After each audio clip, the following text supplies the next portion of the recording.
ഇപ്പൊ ഞാൻ ഈ റാലി വന്നപ്പോൾ ഏറ്റവും മുമ്പിൽ നോക്കി കുറച്ച് പേർക്കൊക്കെ വിയർപ്പിന്റെ അസുഖമുള്ള നേതാക്കന്മാരെയൊക്കെ കണ്ടു. ഇപ്പൊ ഇവരെ അവിടെ ആരെയും കാണുന്നില്ല, അവരൊക്കെ പോയിട്ടുണ്ട്. ഇന്ന് മാങ്കുളത്ത് എല്ലാ കടകളും അടച്ചിട്ടാണ് ഞങ്ങൾ 350 പേര് ഇങ്ങോട്ട് വന്നിരിക്കുക. അപ്പോഴ് കുറച്ചു പേര് പറയുക ഞാൻ പോവുക, അവര് ഫോട്ടോ എടുത്തു, ക്യാമറമാന്മാരെല്ലാം പോയി. അപ്പൊ അതുകൊണ്ട് ഇനി അവര് പോയിട്ടുണ്ട്. നമ്മുടെ പ്രശ്നം എന്താണെന്ന് ചോദിച്ചാൽ ഇതുപോലുള്ള നേതാക്കൾ മാത്രമാണ്. കാരണം നമ്മള് 2 യാത്രകൾക്കാണ് ഈ 2 ആഴ്ചകളിലായിട്ട് ഇവിടെ സ്വീകരണം കൊടുത്തത്. ഈ നേതാക്കന്മാരെല്ലാവരും കൂടെ കൊടുത്തതാണ്.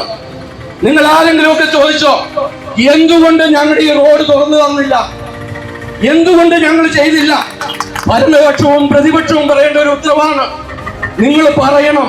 ഇതാ ഞങ്ങള് ചോദ്യം ചോദിക്കാൻ തുടങ്ങിയിരിക്കുക. നമ്മൾ കണ്ടു, കോടതി പറയുന്നു ഒരു പൂച്ചയെ മാന്തി അല്ലെങ്കിൽ ഒരു പട്ടിയെ തല്ലിക്കൊന്നു, പേപ്പട്ടിയെ തല്ലിക്കൊന്നു, ആനയ്ക്ക് ചൊറി വന്നാല് കോടതി ഇടപെടും.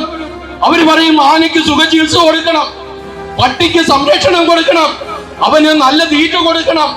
പക്ഷേ 10,000-ഓളം വരുന്ന മാങ്കുളം പഞ്ചായത്തിലെ 10,000-ഓളം വരുന്ന ആളുകളില് 12 ആദിവാസി ഉന്നതികളില് 3,000-ഓളം ആളുകൾ അവര് തന്നെയാണ്.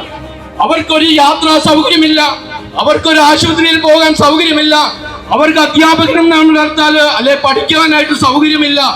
ഇതൊന്നും ആരുടെയും കണ്ണിൽപ്പെടില്ല. കാരണം എവിടെയൊക്കെ ക്യാമറകളുണ്ടോ അവിടെയൊക്കെ ആളുകളുണ്ടാകും.